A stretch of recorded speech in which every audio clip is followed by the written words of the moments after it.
Patay ang isang lalaki sa Tanawan, Batangas matapos pagbabarilin ng dalawang hinihinalang miyembro ng Gun for Hire group.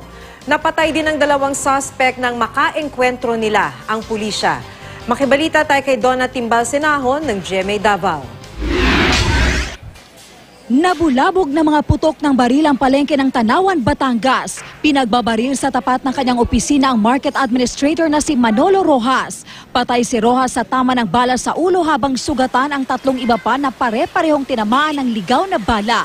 Nakaresponde naman kagad ang mga pulis at nakaengkwentro ang mga suspect. Tinamaan sa barilan si PO2 Roberto Hanaros. Nakalayo pa ang mga suspect sakay na motorsiklo pero nasundan sila ng mga pulis. Napatay ang mga suspect na kinilalang sila Lery Castillo at Aristotel Daos na pinaniniwala ang mga miyembro ng Gun for Hire group. Blanco pa ang pulis sa posibleng motibo sa krimen.